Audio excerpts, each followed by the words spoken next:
everyone, this is PK Entertainment and we are back again, and here now we have another video for you, and this will be a full-on spoiler review of the Marvels. And you can check out my reviews of other Marvel films and Disney Plus shows within the channel, and I'll leave some links within the description. And this won't be a chronological breakdown of the movie, but much more of a free-flowing discussion about parts of the film that I thought worked well, and other parts that I didn't think worked quite as well. So your final warning now, a spoiler discussion for the Marvels in 3, 2, 1. So the first element I want to talk about here was the opening 20 to 30 minutes, which were really so messy and all over the place. We really just rushed through the introductions of each character as we see Carol trying to access more of her memories, something that I thought she already dealt with in the end of the first movie. We see Kamala and her bedroom shrine of Captain Marvel, and we had those animated sequences that we'd seen from the Miss Marvel show, and I still question how Carol Danvers has become so renowned on planet Earth, where she spent so much time in outer space.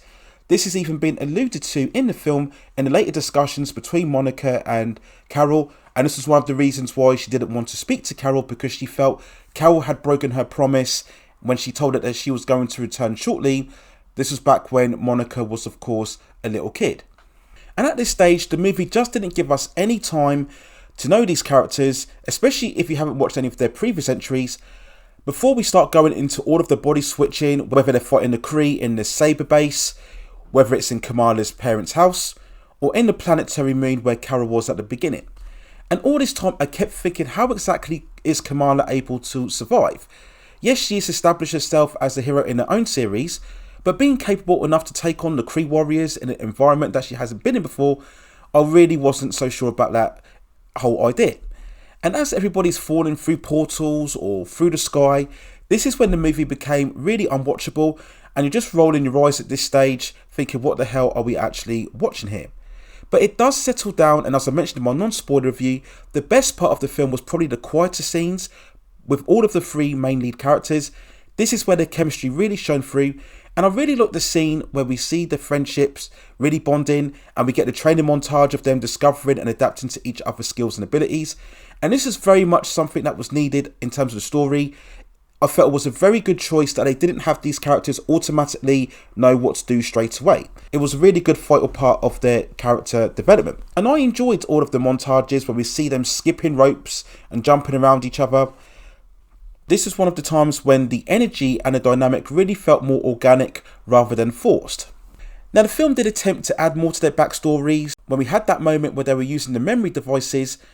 And this is when we got those super quick edited shots of their previous entries, whether it was the first Captain Marvel movie, the Miss Marvel series, or the opening sequence in one of the WandaVision episodes where we saw Monica awakening after being blipped back. And I think there was some emotional weight here where we realised that Monica was actually going through her mother's death again. I actually completely forgot that her mother died of cancer, but there you go. But besides that, I think all three actresses worked really well, with Iman Finale really shining up the most in terms of her performances.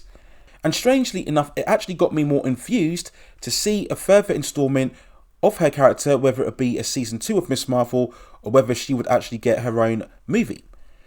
But as this film kept going along with potentially good moments, it kept being brought back down by absolutely stupid ones. And what followed here was two of the worst sequences in the entire movie, perhaps even in the entire MCU. Now the first one was an all too obvious Bollywood influence sequence where the heroes travel to the planet Aldana, where Darbean plans to draw the ocean water, and apparently on another previous adventure, Carol got married to the Prince Yan, but it was only really a marriage of convenience. So I do question, as Carol has been around her planetary adventures, why nobody has questioned where is the wife of the prince, why has she been gone away for so long? But the real element here was that all of the locals communicate by singing. And we get this dance sequence where we see Carol Danvers in this princess-like dress as she's dancing with the prince. Everybody is singing. It's absolutely cringe and so random out of the blue. It really did feel that you were watching an entire different movie. Now yes, I do understand the film's more positive tone, but this sequence was really so unnecessary and it wasted time that could have been spent much more on developing the villain. We then come to an even worse sequence where we go back to the Saber base, where it comes under attack, and they realise that there isn't enough escape pods to get all of the crew out of the ship. So they get a group of cats, or the Flurkins, as what we saw in the first Captain Marvel movie, who have rapidly multiplied in numbers when some sort of substance, if I remember rightly, has been found on the ship, and when the Flurkin came into contact with him, it started laying eggs and multiplying in numbers. It was absolutely silly, but there you go. And then we see the Flurkins start consuming the crew to get them onto the escape pods. And at this stage, I was so perplexed about what was going on. Does it even physically make any sense how a smaller creature can absorb a much larger human being? And then we started getting all of this music playing as the cats are boarding the ship. So ridiculous, so silly, and unfortunately so indicative of where this movie was at. Now, I do have to quickly talk about Nick Fury, a character who was always one of the coolest within the MCU, bolstered of course by Samuel L. Jackson's charisma and performance. But since he went to space to help the Sword or the Saber program with the Skrulls, I believe at the end of the Captain Marvel movie or the end credit scene of Spider-Man Far From Home, his character has just regressed into much more bystanding comic relief. There was no particular ties into the recent Secret Invasion series, so I don't know whether that takes place before or after this. And it's just the same here, where I do feel that his character really wasn't that important or integral to the story. He was just there to bounce off more Kamala's family to try and generate more of the humour. So much like the first Captain Marvel did, where we saw his eye getting taken up by the Flurkin, I just feel at this stage Nick Fury's participation in the MCU really feels like a disservice to the character. And as I mentioned in my non-spoiler review, I just feel that Samuel L. Jackson at this stage is just going through the motions and picking up the paychecks. We then have to talk about the villain, Darbine, who is easily one of the worst MCU villains in terms of her look, her lack of development, and also her very one-note caricature personality. Now, on the surface, her motivation is sound. We learn that she wants revenge against Carol, who destroyed the supreme intelligence who ruled the planet of Kree. And I actually thought that there was good things in this flashback sequence where we see Carol bringing down the temple, if you like, of the Kree palace, whatever the building it was. And we saw a much more comic book accurate depiction of the intelligence than what we saw in the first Captain Marvel movie, where it was the human form of Annette Bening. But in this sequence, we learn that Carol killed the intelligence, and this event sparked a civil war on the planet Kree, which left the planet desolate of resources. And this is why Darbine has been using the jump point across space to obtain substances such as water and land. So we could have had some real personal stakes here and dramatic intensity between both Darbine and Carol. But the film never really goes anywhere or concentrates on this. Much like what we saw in Marvel's Phase 1, it seems far more focused on developing the heroes rather than the actual villain. And sadly, it was a really bad performance from the actress who played this role. Now, what was even more confusing here was the power scaling. We had 1 minute where it takes all 3 heroes to stand against Darbine, but then we had other moments where Carol was able to take her on single-handedly.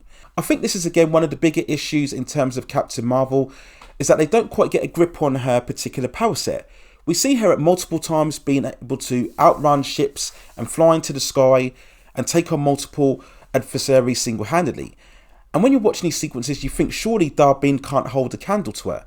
But then we have other times when she's getting the better of and she needs the other characters around her to help support her. And I think this is again another example of how the movie has no real sense of its logic or its consistency in terms of its characters.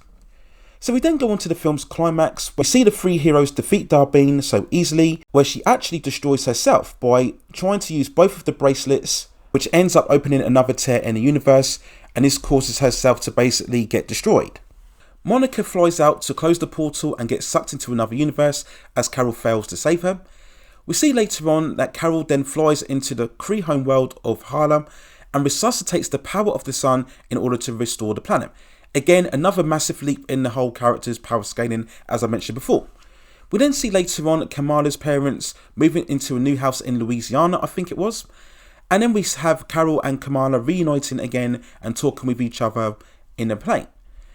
We then come on to the next scene, which, despite not being an end credit scene, it basically was, in my opinion, where we see Kamala meeting up with Kate Bishop from the Hawkeye series, essentially wanting to recruit her into a new group of heroes. Now, whilst Kamala has contributed in terms of this story here, I'm not sure that she's quite qualified enough to start going around recruiting heroes who are older than her in terms of age. But there you go. And this was basically a setup of the Young Avengers, Of course, we've already introduced Yelena Believer from the Black Widow movie. We also had T'Challa's son introduced at the end, Black Panther Wakanda Forever. So he will go on to grow up and obviously be recruited later on down the line. We also have America Chavez, who was introduced in Doctor Strange and the Multiverse of Madness. So they're clearly setting up the Young Avengers, but I'm not sure yet that the audience as such is really ready to see some sort of formation of this group. I think we're literally years of the whole concept of the Young Avengers coming together. I understand that Disney eventually wants a passing of the baton. They want the next generation of heroes for future audiences. But at this stage, I'm not really that excited for any collection of the Young Avengers just yet. I don't think the characters right now are compelling enough. We then get the second end credit scene where we see Monica in a hospital bed having survived falling into the parallel universe, where we see her reunited with an alternate version of her mother who doesn't know who she is. And then we get the big appearance of Hank McCoy's Beast, who we all know, of course, from the X-Men. And this was, I believe, Kelsey Grammer's vocals, who, of course, played him in the Fox X-Men series. And we had a much more CGI rendition of the character. Now, I'm sure when we do eventually get the X-Men introduced into the MCU, we will, of course, be using motion capture CGI as much more to practical effects. And whilst many people would have got excited at the thought of seeing Beast, getting hyped as this may be the eventual introduction of the X-Men, I'm really not sure it does. When we really look at this scene, it doesn't really make any sense. Why Beast and a variant of Monica Rambeau will be together in the same scene. And I'm sorry to say this, but Lashana Lynch looked absolutely ridiculous in that white Marvel costume. Whether the costume didn't complement her figure or whether her figure didn't complement the costume, I will leave that up to you to decide. But it just wasn't a very flattering look when we saw her in this makeup here. And Marvel keeps dropping these little X-Men Easter eggs from what we saw in Doctor Strange in the Multiverse of Madness with Xavier in the hover chair. They keep playing the little themes of the classic X-Men music from the 1992 series in other Disney Plus shows as well. But the problem you have here is that you keep feeding people these nostalgic elements. But the more and more I think about the MCU X-Men, the more I suspect that when we do eventually get their rendition of the characters, it will be so radically different from the iconic versions that we all know and love. And that will be where they really fell in terms of interpretation. I've said in multiple videos that the best thing for the MCU to do, if it ever wants to get close to the hype levels of certainly Infinity War and Endgame, would be to push the X-Men hard as much as possible, stay close to the true source material, whether it be from the comic runs by Jim Lee or of course the iconic 1992 animated series. Really feed into people's affection for that type of source material and then build from there and have the Avengers reunite with the X-Men later on down the line. And I think that would be the best way to really generate some hype. Not having Hugh Jackman's Wolverine or Kelsey Grammer's Beast, that's not really going to do anything in the long run, in my own personal opinion. So there's my overall thoughts and feelings and spoiler review for the Marvels. Let me know what you think in the comments below, and if you have any other topics, movies or subject matter that you'd like to see me cover in the long run within the channel, also let me know in the comments and I will see if I can provide further commentary for you on that subject matter within the future. Please also hit and like the subscription and notification buttons so I can provide you with more high quality content like this in the future. But that's it for now. Take care of yourselves and I will see you very, very soon.